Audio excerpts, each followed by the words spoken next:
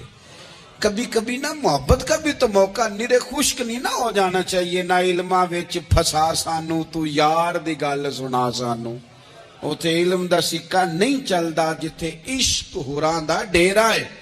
تو کبھی ادھر بھی ہیں حقوق العباد کے معاملے میں نزاکت۔ اور پھر جو آیت میں نے قرآن پاک کی پڑھی، ایک تو یہ ہے کہ آپ لوگوں سے معافی لیں، معافی مانگے۔ ہمارے ہاں نا معافی کا مزاج قبول کریں، جب کوئی بندہ معافی طلب کرے تو معافی، ہمارے ہاں معافی مانگنے کا رواج آپ یقین کریں سرے سے ہے ہی نہیں، بلکہ الٹا لوگ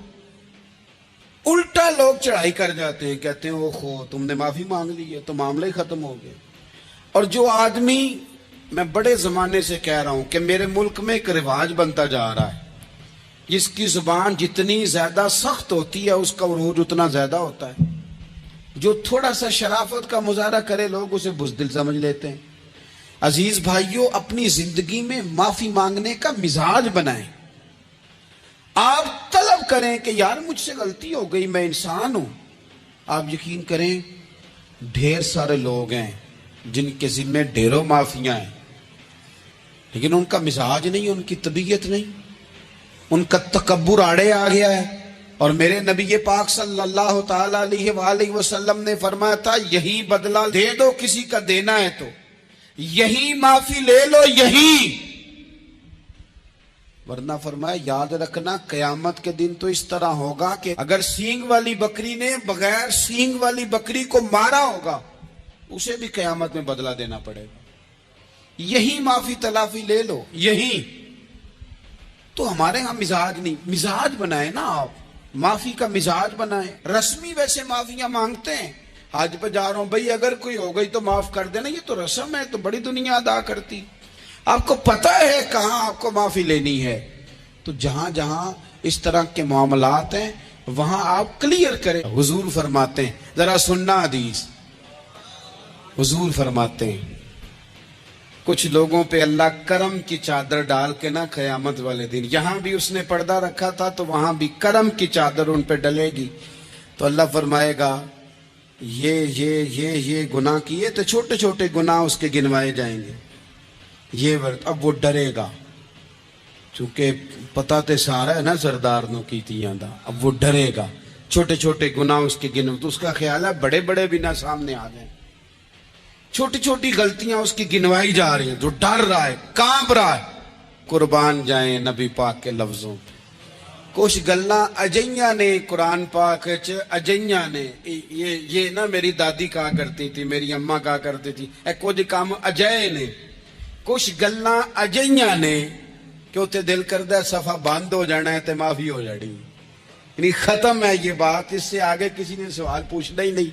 چھوٹے چھوٹے گناہوں کا اللہ تذکرہ فرمائے، یہ کیا یہ کیا یہ کیا، یا اللہ ہو گیا. اب بندہ ڈر رہا ہے کہ بڑے بڑے بھی سامنے آ جائیں گے، لیکن چھوٹے گناہوں پہ ہی فل سٹاپ لگا کے نا تو رب فرمائے گا یہ جو تیرے گناہ ہیں نا اس کے بدلے تجھے نیکیاں دی جا رہی ہیں. تو نے سچی توبہ کی تھی تو ان گناہوں کو بدل کے نیکیاں بنایا جا رہی ہیں. پہلے ڈر رہا تھا، حضور فرماتے ہیں، اب فٹافٹ بول پڑا، کہنے لگا یا اللہ میں نے تو بڑے بڑے بھی کیے ہیں. یعنی اگر چھوٹوں کی نیکیاں بن گئی ہے تو وہ پاپ کدھر ہیں بڑے بڑے، وہ میرے کدھر ہیں. کریم یہ بات کر رہے ہیں اور صحابہ رو رہے ہیں، میں نے تو بڑے بڑے بھی کیے ہیں، بڑے بڑے کدھر ہیں. اللہ تعالیٰ بندوں کو معاف فرماتا ہے. رب اپنے بندوں کو وہ معاف کرتا ہے. اگر اللہ معاف نہ کرے تو جتنے جرم ہمارے رب کو ہمارا پتہ ہے. بتاؤ سویرے روٹی ملے، سانس ملے، شعور قائم رہے، جب مالک اتنا معاف کرتا ہے تو ہم اس کے بندوں کو کیوں نہیں معاف کرتے؟ کر دے معاف. پکے لوگ کھڑے تھے، پکے دشمن کھڑے تھے فتح مکہ کے دن حضور کے سامنے. اور کچھ لوگ ایسے ہوتے ہیں جن سے امید نہیں ہوتی، اپنے ہوتے ہیں کہ یہ والا جملہ، اور بندہ کہتا یار تجھے تو نہیں نہ کہنا چاہیے تھا، کوئی اور کہتا مجھے. کہتے ہیں، یہ نہ سمجھیں کہ لوگ کہتے نہیں، کہنے والے. یہ بات ہی آپ چھوڑ دیں کہ کوئی آپ کو کچھ کہے گا نہیں، یہ چھوڑ دیں. مخلوق تو اس طرح کی بات ڈھونڈ کے لاتی ہے کہ انسان پریشان ہو جاتا ہے کہ یار میں یہ کر سکتا تھا، میں نے کیا نہیں، اور جو میں نے کیا نہیں وہ تو نے میرے کھاتے ڈال دیا ہے. ایسے لوگ سامنے کھڑے ہو گئے فتح مکہ کے دن کہ جن کے چہروں سے ان کی زیادتیاں عیاں ہو رہی، ان کے ظلم چھلک رہے تھے چہروں سے. حضور کے سامنے کھڑے ہیں، کانٹے بچھانے والے بھی، روڑے مارنے والے بھی، گلے میں رسیاں ڈال دی، سارے کھڑے. حضور نے فرمایا بتاؤ تمہارے ساتھ کیا سلوک کروں. انہوں نے کہا آپ کریم ہیں. تو حضور نے پتہ کیا کہا؟ قرآن پاک میں ایک سورہ یوسف ہے. کچھ لوگوں کو لفظ ایک قصہ بھی بڑا برا لگتا ہے، تو اللہ فرماتے ہیں نحن نقص علیک احسن القصص، محبوب ہم آپ کو ایک سونا قصہ سنانے لگے. اس کو اللہ نے قصہ کہا، سونا قصہ، سورہ یوسف کو. تو سورہ یوسف کیا ہے بھلا؟ ذرا انداز دیکھیے سورہ یوسف کا.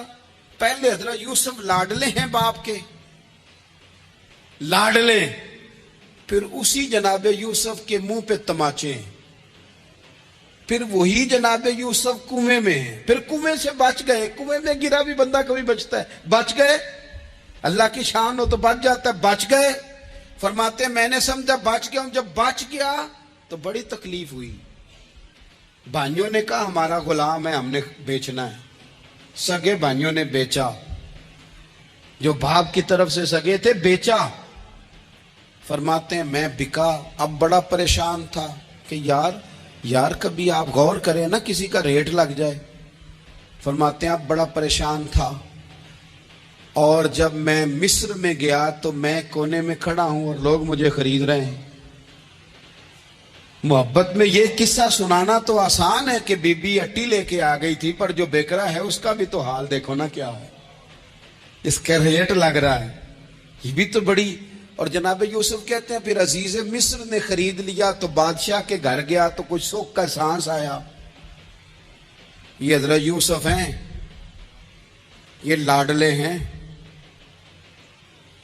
فرماتے ہیں سکھ کا سانس لیا ہی تھا کہ جناب زلیخا نے الزام لگایا، اور وہ غلطی معاذ اللہ جس کا تصور بھی نہیں، اس کی پاداش میں سالوں جیل کاٹا. لیکن خدا کی حکمت ہے نا، اللہ کا کرم ہے نا، جس ملک کے وہ قیدی تھے رب نے اسی ملک کا حکمران بھی بنا دیا. یہ اللہ کی حکمت ہے نا، تقاضے ہیں نا. صبح کے تخت نشین شام کے مجرم ٹھہرے، ہم نے پل بھر میں نصیبوں کو بدلتے دیکھا. وہ جو چاہے جب چاہے کر دے. تو جب وہی بھائی مجبور ہو کر سوالی بن کر سامنے آئے ہیں، پتہ کیا ہوتا ہے، بندہ معاف کر دیتا ہے. بہت سارے لوگ معاف کرتے ہیں پر کہانیاں سنا کے، پتہ جے نہ ادو کی آکھیا سا جے، پتہ جے نہ ادو کی کیتا سا جے، پھر پتہ جے نا تسی اے بھی آندے سو. یہ ساری کہانیاں سنا کے. لیکن حضرت یوسف کے سامنے کھڑے ہو گئے. جناب یوسف نے بات چھیڑی کوئی نہیں، فرمایا تم سے بات ہی کوئی کرنی، جاؤ تمہیں سارا کچھ معاف کیا. اب جب یہ لوگ مکے والے حضور کے سامنے کھڑے، اس طرح معافی دینی چاہیے. یہ جب سامنے کھڑے ہوئے تو حضور نے فرمایا پتہ ہے تمہارے ساتھ کیا سلوک کرنے والا ہوں؟ کہا حضور نہیں. فرمایا وہی جو جناب یوسف نے بھائیوں کے ساتھ کیا تھا. پچھلا صفحہ پلٹنا ہی کوئی نہیں، جاؤ تمہیں معاف کیا، جاؤ تمہیں معاف کیا، جاؤ تمہیں معاف کیا. اور صرف معاف نہیں کیا، ساتھ عزت بھی دی. سب سے زیادہ مقابلے تو حضرت ابو سفیان نے کیے تھے نا، آخر تک وہ آئے تھے. آج وہ کلمہ پڑھ رہے ہیں، سردار ہیں، کلمہ پڑھ رہے ہیں. تو نبی پاک نے صرف معافی نہیں دی، عزت بھی دی. فرمایا جناب ابو سفیان چونکہ اب مسلمان ہو گئے ہیں، میں سب کو معاف کرتا ہوں. جو اپنا اندر سے دروازہ بند کر لے اسے بھی معاف کرتا ہوں، اور جو ابو سفیان کی حویلی میں آ جائے اسے بھی معاف کر دوں گا. تو ابو سفیان وہ کہتے میں حیران ہی ہو گیا کہ اتنی بڑی بات، معافی بھی دی اور ساتھ عزت بھی دی. تو آج جو سبق آپ کی خدمت میں میں نے عرض کیا ہے، اس کو آپ امید ہے یاد رکھیں گے. ایک تو یہ کہ معافی مانگ لیں. اگر کسی جگہ ہمارا معافی مانگنا اگر ہم سمجھتے ہیں، ہمارا دل ضمیر گواہی دیتا ہے کہ مجھے معافی مانگنی چاہیے تو معافی مانگیں. اور دوسرا پھر معافی دیں بھی، اور معافی دیں، سیاسی صلح نہ کریں. معافی دیں تو پھر واقعہ ہی دیں، دل سے دیں. اور آخری بات یہ کہ جس طرح ہم نے لوگوں سے معافی لینی ہے اور معافی دینی ہے، اسی طرح جہاں ہم سے شرعی قباحتیں ہوئی ہیں، اخلاقی کمزوریاں ہوئی ہیں. ایک بات تو اچھی طرح سمجھ لیں کہ نفل پڑھنے سے حقوق العباد نہیں معاف ہوتے، وہ بندے سے معافی مانگنے سے ہوتے. ساری رات کو بندہ تسبیح پڑھے اور کہے کہ میں نے اماں کی نافرمانی کیا تو معافی ہو جائے گی، نہیں، وہ اماں ہی معاف کرے گی تو معافی ہوگی، وہ ابا ہی معاف کرے گا تو پھر ہی معافی ہوگی. تو جو جہاں شریعت کی مخالفت کی ہے وہاں بھی معافی مانگیں، اللہ کے حضور گڑ گڑائیں، توبہ کریں، اور توبہ بدل جانے والی کریں، تبدیل ہو جانے والی توبہ کریں. معافی مانگ بھی لے، معافی دے بھی دے. اور آپ سے یہ بھی گزارش کروں گا کہ جہاں اللہ رسول کی ہم سے نافرمانی ہوئی ہے وہاں تنہائی میں 2 نفل پڑھ کے تنہائی میں اللہ تعالیٰ سے بھی معافی کے خواستگار ہوں. یاد رکھیں جب اس کی خفیہ تدبیر آ گئی تو پھر معافی کا وقت ہو سکتا ہے